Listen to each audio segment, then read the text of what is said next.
Shalom, senang sekali boleh kembali melayani di tempat ini. Dan hari ini adalah hari yang istimewa, luar biasa, karena kita memperingati akan pencurahan Roh Kudus. Dan saya percaya bahwa Roh Kudus dicurahkan bukan hanya sekedar untuk kita menerima bahasa yang baru, supaya kita dipenuhi dengan sukacita, dengan damai sejahtera. Itu adalah hal-hal untuk diri kita. Tetapi yang lebih penting adalah bahwa Roh Kudus itu juga menguasai kita dan memberikan kita karakter-karakter ilahi. Yang setuju katakan? Amin. Bukan sekedar cuma penuh Roh Kudus dan kita penuh damai sejahtera dan sukacita, tetapi yang lebih penting adalah ada perubahan dalam hidup kita. Amin. Bahwa buah roh yang 9 itu kita miliki sepenuhnya. Kita memiliki kasih, sukacita, tapi juga kita punya kesabaran. Jangan lupa. Buah roh juga ada yang namanya kesabaran, kemurahan, kelemah lembutan. Nah kadang-kadang kita suka terima yang sukacita, damai sejahtera, tapi yang lainnya kita abaikan. Nah hari ini kita akan melihat bahwa salah satu buah roh yang kita terima dari Roh Kudus adalah kesetiaan. Kesetiaan adalah salah satu buah roh. Dan buah roh ini tidak bisa kita usahakan sendiri. Kita mau berusaha untuk setia, tetapi kedagingan kita akan selalu menarik kita untuk tidak setia. Nanti kita akan lihat beberapa hal yang membuat bagaimana seseorang itu bisa tidak setia, dan bagaimana supaya Roh Kudus bisa menolong kita untuk kita setia. Kita seringkali, banyak kali menuntut kesetiaan dari orang lain tentu saja, tetapi kita sendiri sulit untuk setia. Contoh, kita senang kalau punya anak buah yang setia. Kalau kita bos ya, staff yang setia, rekan kerja yang setia. Tetapi kita juga gampang untuk berubah distributor kalau harganya naik sedikit.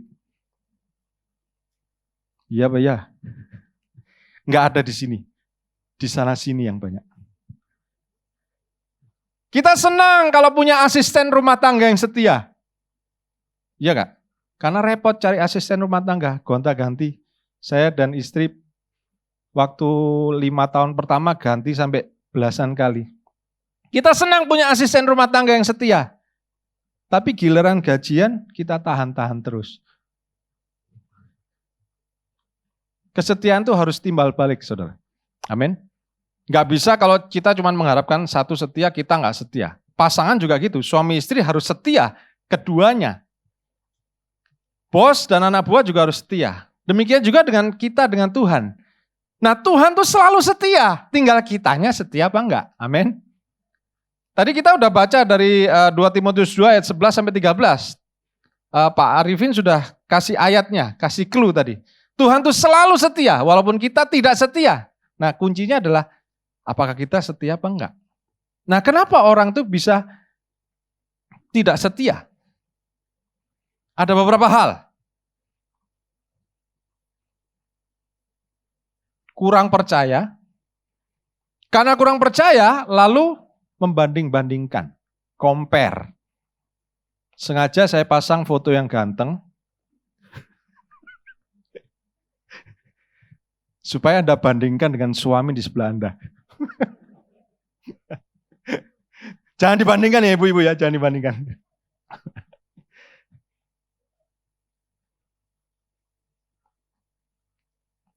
Orang seringkali tidak setia karena nggak percaya lagi. Dan membanding-bandingkan. Contoh, Adam, dia tidak setia sama janji Tuhan. Ketika Tuhan berkata, jangan makan yang satu itu.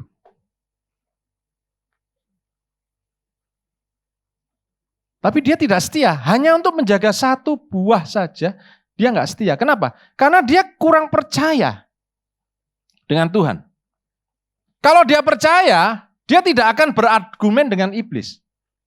Iblis kan ngajak argumen, bukankah seluruh buah ini nggak boleh, cuma satu itu yang boleh. Dibalik kan?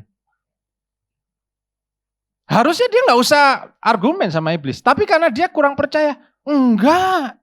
Tuhan gak ngomong gitu kok, Tuhan ngomong gini. Lalu ditambahin lagi sama iblis, tahu gak? Kalau kamu makan, kamu akan jadi seperti Allah. Padahal manusia sudah diciptakan serupa dan segambar dengan Allah. Jadi sebetulnya dia ini bohongin sama iblis. Tapi karena dia kurang percaya sama Tuhan, dan dia mulai membanding-bandingkan, akhirnya dia tidak setia, terjatuh. Banyak kali kita tidak setia karena kita kurang percaya. Contoh, ada pasangan suami istri yang tidak setia. Kenapa? Karena kurang percaya sama pasangannya. Hubungan bisnis yang tidak berjalan langgeng. Kenapa? Karena satu sama lain kurang percaya lagi. Kalau tetap percaya, akan tetap berjalan. Amin. Tapi karena kurang percaya, akhirnya mulai hitung-hitungan. Mulai membandingkan. Iya ya, kalau saya ikut ini nanti saya bagaimana? Kalau saya ikut yang lain, tentunya akan saya berharap lebih baik. Karena itu orang tidak setia. Baik dalam hubungan bisnis, dalam hubungan keluarga, dalam hubungan rumah tangga, persahabatan, apapun itu. Ketika terjadi kurang percaya dan membanding-bandingkan, maka kesetiaan akan mulai tergerus.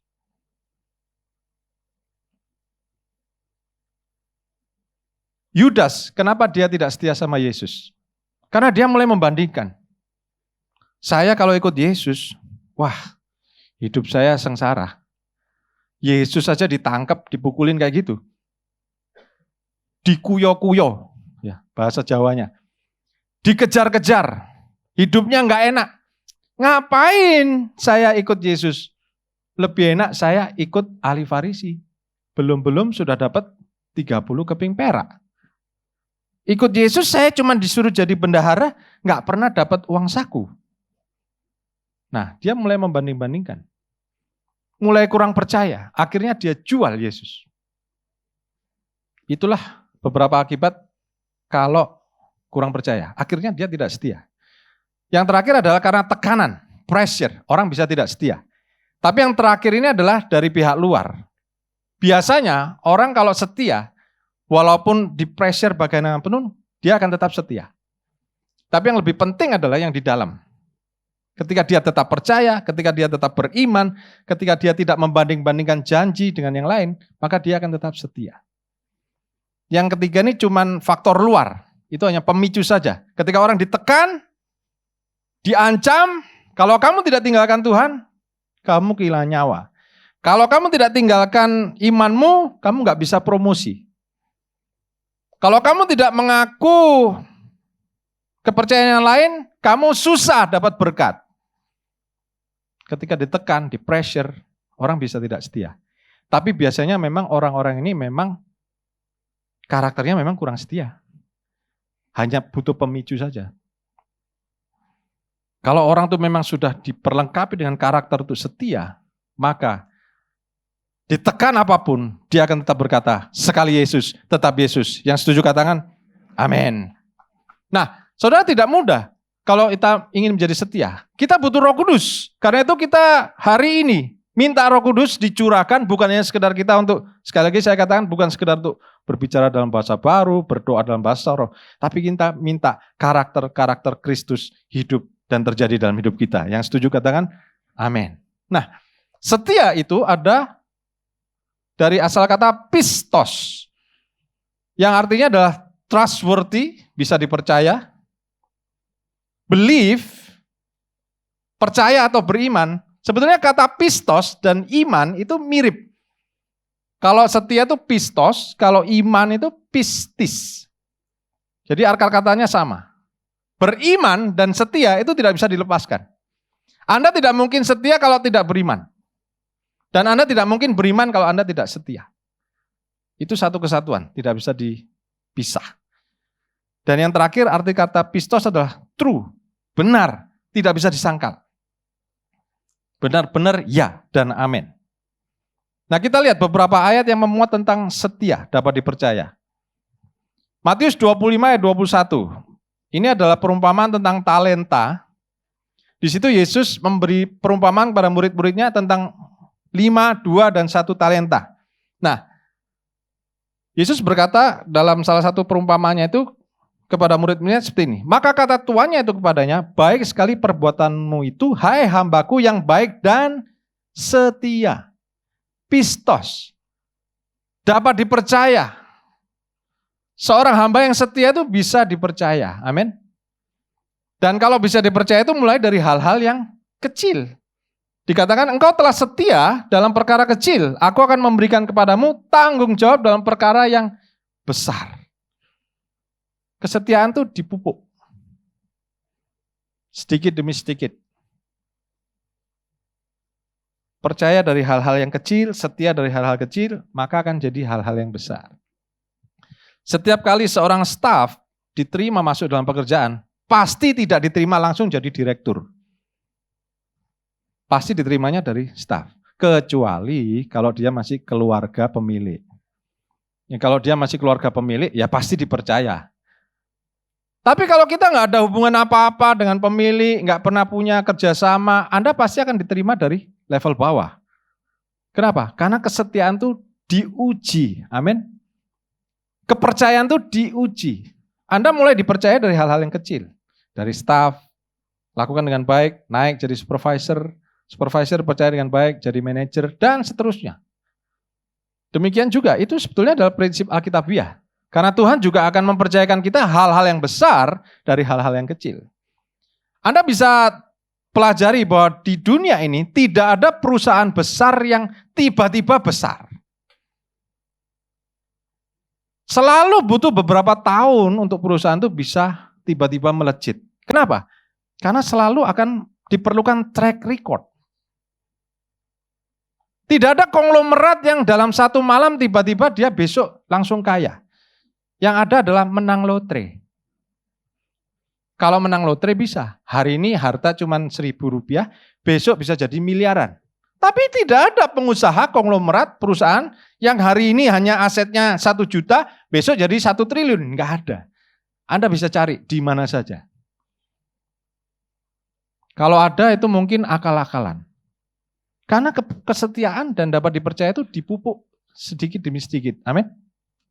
Kesetiaan kepada Tuhan juga kita harus pelajari, uji sedikit demi sedikit. Dan Tuhan pasti yang setia itu pasti akan mempercayakan lebih lagi dan lebih lagi makin hari kepada kita. Dapat dipercaya, itu harus ditumbuhkan. Lalu yang kedua, sama juga dalam Lukas. Barang siapa setia dalam perkara kecil, ia setia juga dalam perkara besar.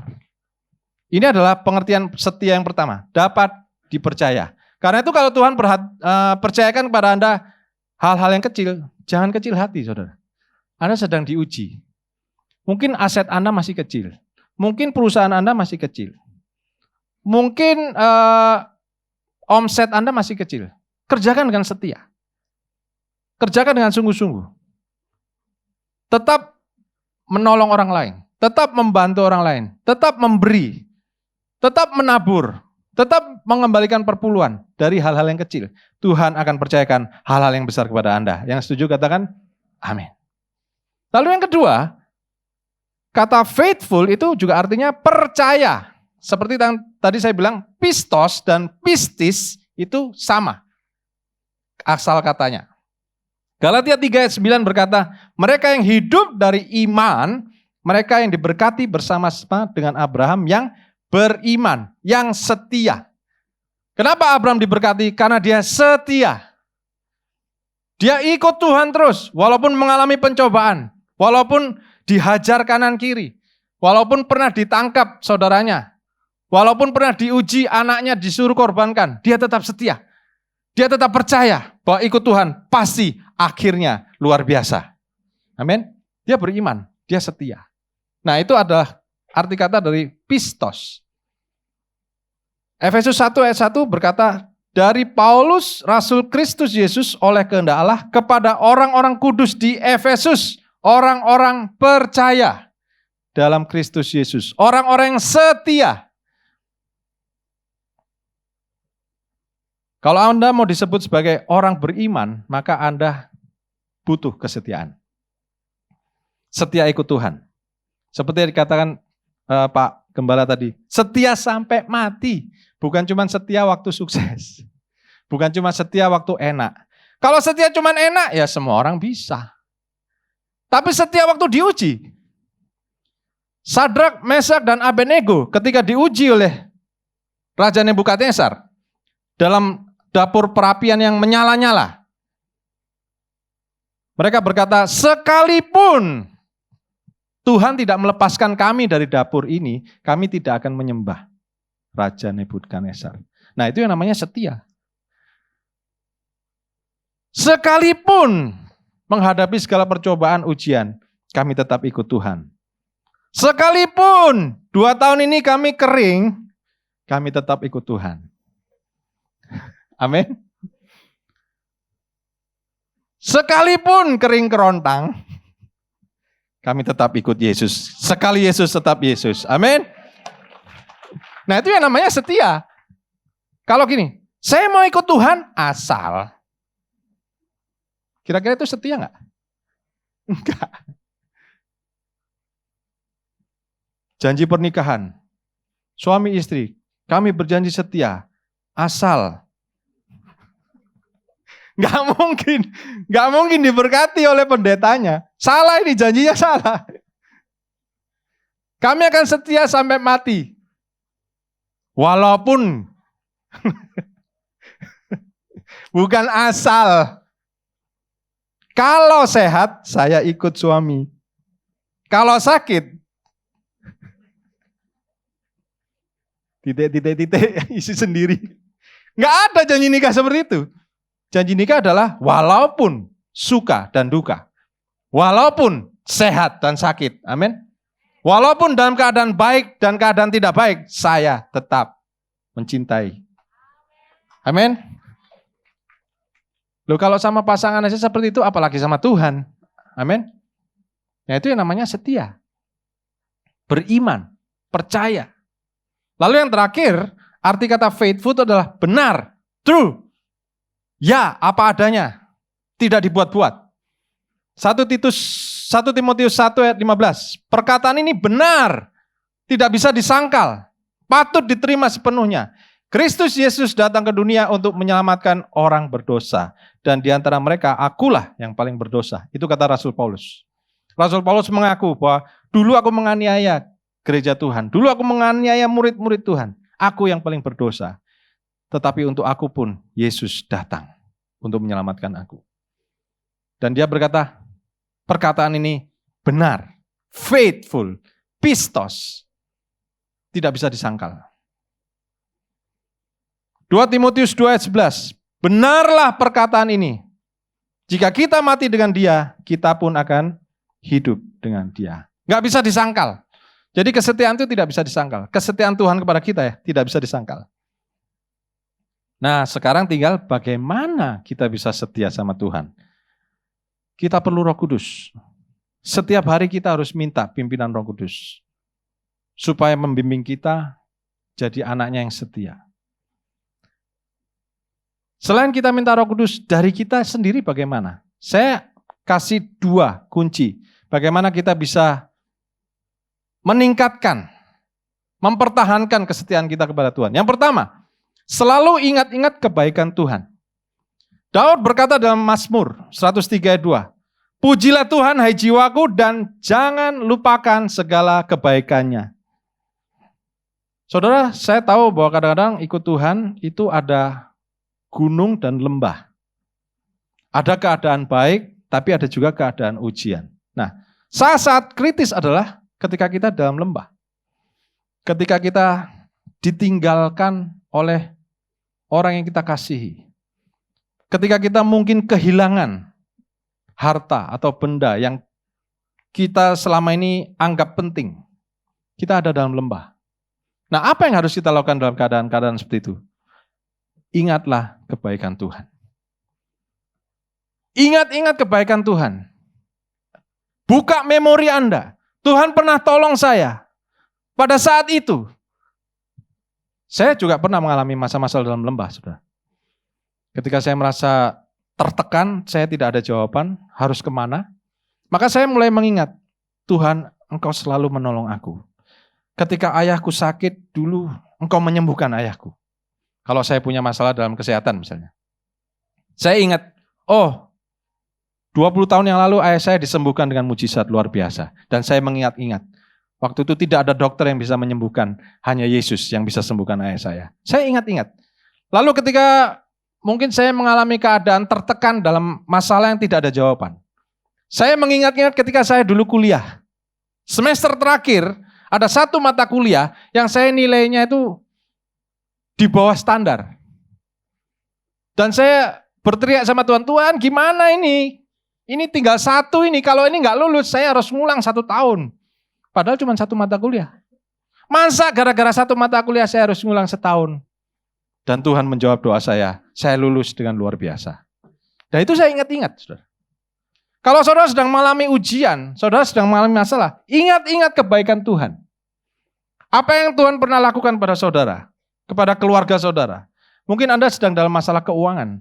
Ingat-ingat ketika Tuhan menjawab pas pada waktunya, itu diingat. Nah, ketika kita mengingat-ingat kebaikan Tuhan, iman kita akan dibangun. Amin. Jangan hanya mengingat masalah kita. Kalau kita ingat masalah kita nggak akan dapat jawaban. Tetapi ketika kita mengingat kebaikan Tuhan, maka pasti Tuhan akan menjawab doa-doa kita. Yang setuju katakan, amin. Daud, tidak selamanya Daud tuh kehidupannya mulus. Dia juga pernah mengalami ditinggalkan oleh orang-orang yang dipercaya. Bahkan oleh anaknya sendiri. Daud juga pernah ditinggalkan oleh rajanya sendiri, pemimpinnya sendiri mau mengejar dia. Mau membunuh dia karena iri. Tapi Daud tidak pernah takut dan Daud tidak pernah kehilangan kesetiaan. Karena dia selalu mengingat-ingat kebaikan Tuhan. Dia ingat waktu dulu dia jaga kambing domba, diselamatkan dari harimau, diselamatkan dari beruang. Dia ingat, kalau dulu Tuhan selamatkan saya dari macan, kalau dulu Tuhan selamatkan saya dari beruang, maka kali ini Tuhan juga pasti selamatkan saya dari kejaran musuh. Nah, itu yang diingat oleh Daud. Ketika dia mengingat kebaikan Tuhan, imannya tumbuh. Kepercayaannya dipulihkan. Dia tidak lagi mengeluarkan kata-kata yang negatif. Banyak dari kita ketika kita sedang dalam keadaan terpuruk, kita ingat masalah, kita keluarnya hal-hal yang negatif. Mati aku. Mateng kon. Cilaka. Nah, tanpa kita sadar, ketika kita mengingat masalah kita, lalu mengeluarkan kata-kata yang negatif, yang sedang mengutuki kita sendiri. Dan itu tidak mengundang kuasa Tuhan. Tapi coba kalau Anda ubah perkataan Anda. Oh Tuhan, Tuhan yang dulu pernah menolong aku sekian, pasti Tuhan akan menolong aku juga kali ini. Tuhan yang pernah melepaskan aku dari hutang karena kesalahan kebodohanku. Kali ini Tuhan juga pasti akan lepaskan aku. Nah, coba perkatakan hal seperti itu. Saya percaya kuasa dan berkat Tuhan, mujizat Tuhan pasti terjadi dalam hidup Anda. Dan kita akan tetap setia. Kita tidak mengeluh, tidak komplain. Lalu yang kedua, selain ingat kebaikan Tuhan, ingat-ingat janji Tuhan. Karena janji Tuhan adalah ya dan amin. Dia bukan manusia yang bisa mengingkari, tapi sekali dia berjanji, dia pasti akan mengenapi. Janji Tuhan dalam Wahyu 2 ayat 10, jangan takut terhadap apa yang harus engkau derita. Sesungguhnya iblis akan melemparkan beberapa orang dari antaramu ke dalam penjara, supaya kamu dicobai dan kamu akan beroleh kesusahan selama 10 hari. Hendalah engkau setia sampai mati. Dan aku akan mengaruniakan kepadamu mahkota kehidupan. Yang setuju katakan, amin.